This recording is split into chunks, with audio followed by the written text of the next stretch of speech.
नमस्कार बच्चों, संस्कृत विषय में आप सभी का स्वागत है। आज हम श्रीमद् भगवद गीता की चैप्टर 2 का श्लोक नंबर 20 पढ़ने जा रहे हैं। देखते हैं श्लोक नंबर 20 में क्या लिखा है। न जायते म्रियते वा कदाचिनायं भूत्वा भविता वा न भूयः अजो नित्यः शाश्वतोऽयं पुराणो न हन्यते हन्यमाने शरीरे। श्लोक का अर्थ क्या है। आत्मा के लिए किसी भी काल में न तो जन्म है न मृत्यु। वह न तो कभी जन्मी है, न जन्म लेती है और न जन्म लेगी। वह अजन्मा है, नित्य है, शाश्वत है, प्राचीनतम है। शरीर के मारे जाने पर भी वह मारी नहीं जाती है। अब हम देखते हैं वर्ड टू वर्ड मीनिंग। न का मतलब होता है नहीं।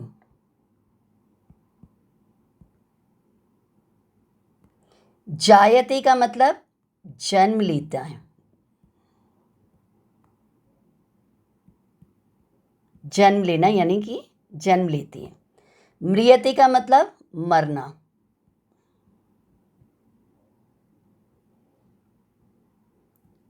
वा का मतलब अथवा, जिसको हम इंग्लिश में कहते हैं और, कि या तो ये कर लो या फिर ये कर लो। इसको हम या भी कह सकते हैं और भी कह सकते हैं। ठीक है बच्चों। अब ये कदाचित अयम, ये शब्द है कदाचित,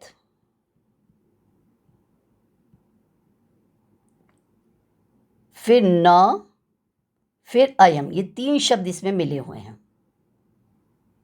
अयम का मतलब यह है, ना का मतलब नहीं, और कदाचित मतलब कभी।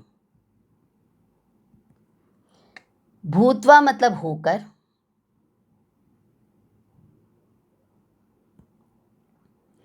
भविता हुई, वा मतलब या, ना का मतलब नहीं, और भूया मतलब फिर से, पुनः, अगेन। अजो का मतलब है जिसका जन्म नहीं हुआ है, अजन्मा। बच्चों ज जो होता है उसका अर्थ होता है जन्म लेना, और अ मतलब नहीं होना, जैसे ज्ञान का अज्ञान। ठीक है। नित्य का मतलब जो हमेशा रहे, सदा, हमेशा रहे, डेली, हमेशा आप देखो। और शाश्वत का मतलब क्या है, जो हमेशा हर समय में एक जैसा रहे, सदैव,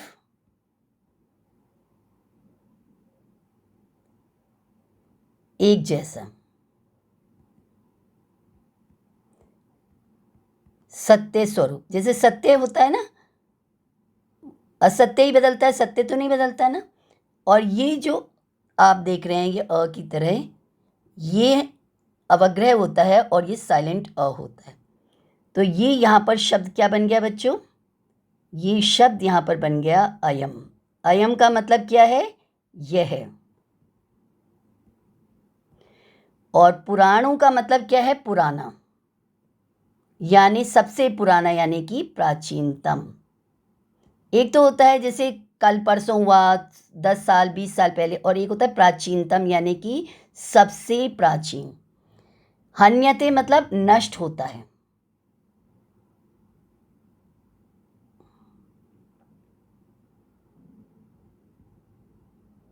नष्ट होता है, मरता है, ये इसका मीनिंग आ जाएगा। और हन्य माने, ये जो हन्य माने शब्द है इसका मतलब है नष्ट होने पर भी।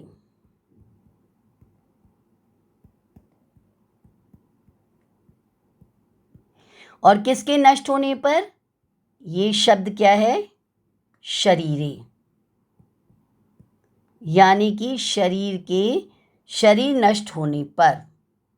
कौन नष्ट हो रहा है, शरीर नष्ट हो रहा है, बॉडी नष्ट हो रही है। तो हमने क्या सीखा इस श्लोक में, कि आत्मा ना तो जन्म लेती है और ना इसने कभी जन्म लिया था और ना आगे कभी जन्म लेगी। और बच्चों जो जन्म लेता है उसी की तो मृत्यु होती है, जो जन्म नहीं लेगा उसकी मृत्यु कैसे होगी। ये तो एक लॉजिक है। कि किसी ने जन्म लिया इस धरती पर, फिर उसकी बॉडी थोड़ी थोड़ी बढ़ती चली गई, उसमें चेंजेस आते गए और एक समय आया और उसकी डेथ हो गई। लेकिन जो हमेशा है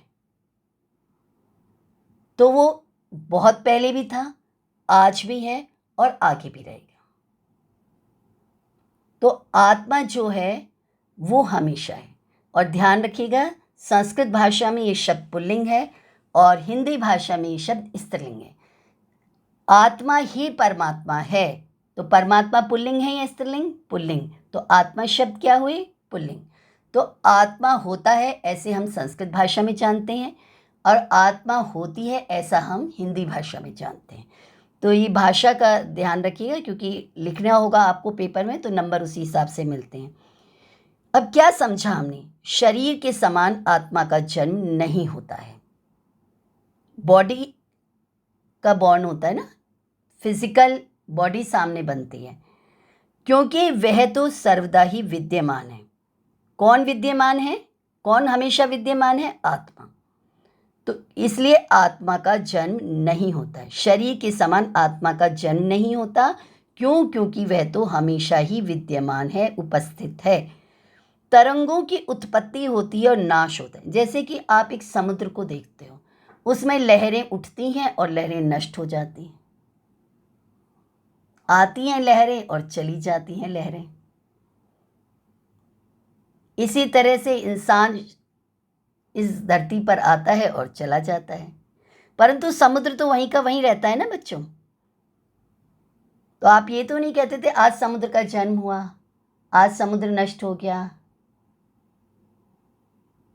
it's just for an example, ठीक है। तो ये आपको समझाने के लिए है कि बच्चों, आत्मा कल भी थी, आज भी है और आगे भी रहेगी। ना इसका जन्म हुआ है और ना इसका विनाश हो सकता है। समुद्री जीवों का जन्म और मरण होता है, समुद्र का नहीं। समुद्र तो प्राचीनतम है ना बच्चों, लेकिन कितनी बार समुद्री जीवों का उस पर जन्म हुआ है और चले गए। इस श्लोक में आत्मा के शाश्वत स्वरूप को स्थापित किया गया। शाश्वत जो मतलब जो हमेशा ऐसे का ऐसे ही रहे, एज इट इज, जैसे आज है वैसे ही कल और आगे आने वाले समय में भी, जो सदैव विद्यमान है, हमेशा उपस्थित है और जन्म और मृत्यु से परे है। जन्म और जो मृत्यु है ना, वो साइकिल जो है बॉडी का है, आत्मा का नहीं। बच्चा जब गर्भ में आता है ना,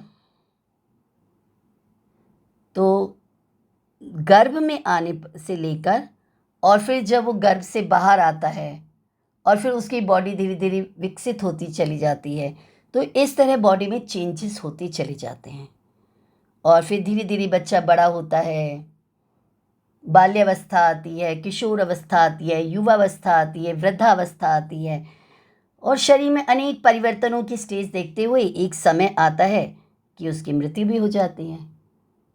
तो ये सब परिवर्तन शरीर के हैं, चेंजेस जो हैं, आत्मा के नहीं हैं।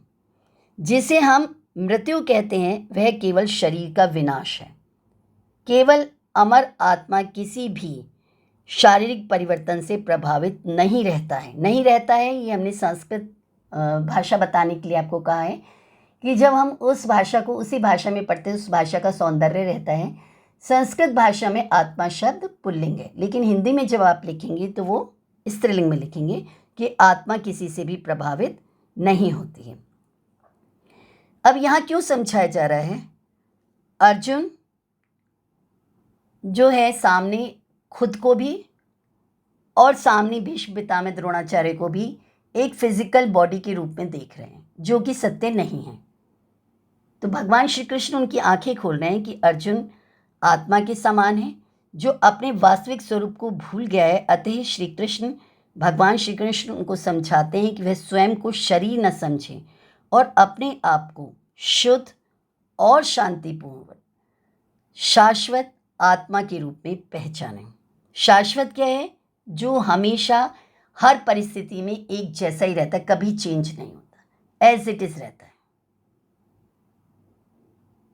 कभी चेंज नहीं होगा वो, ठीक है।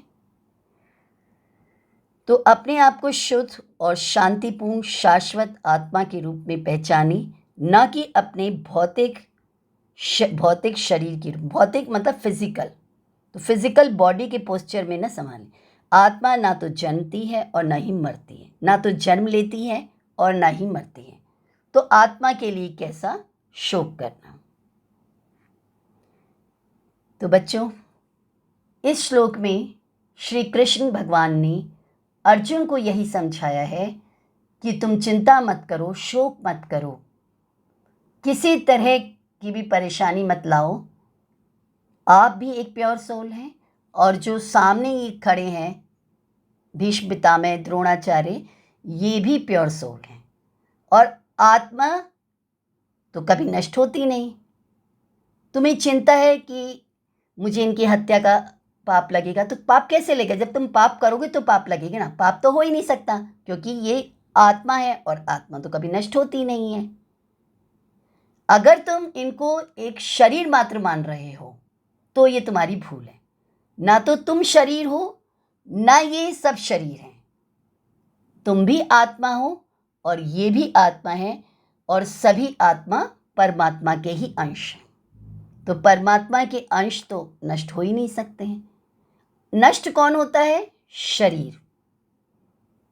नष्ट कौन नहीं होता? आत्मा।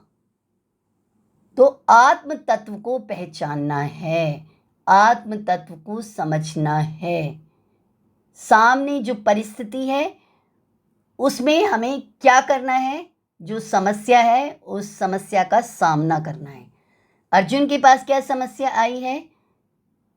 युद्ध करना है। तो युद्ध करना उसका कर्तव्य है, उसे करना है।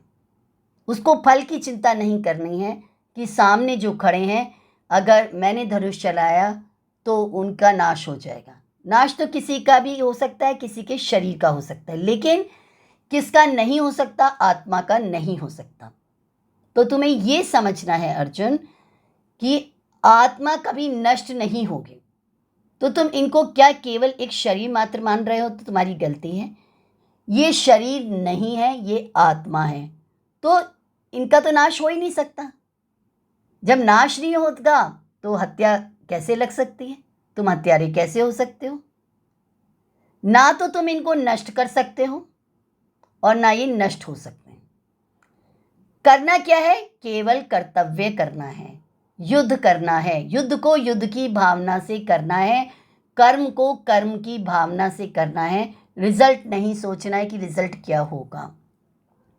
इसीलिए गीता में भगवान श्री कृष्ण बार बार कहते हैं, कर्मण्येवाधिकारस्ते मा फलेषु कदाचन।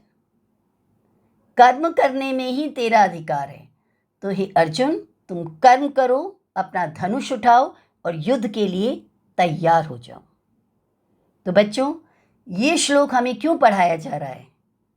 कि हमारे सामने लाइफ में कभी भी कोई भी प्रॉब्लम आ जाए, हमें प्रॉब्लम से परेशान नहीं होना है। प्रॉब्लम लाइक वन क्वेश्चन, उसका आंसर ढूंढना है। कोई भी समस्या आ जाए, उस समस्या का बड़े साहस से, निडरता से सामना करना है, क्योंकि हम सब परमात्मा के अंश हैं, हम सब स्ट्रांग हैं। हमें अपने आप को ये नाशवान शरीर नहीं मानना है, हमें अपने आप को एक आत्मा मानना है।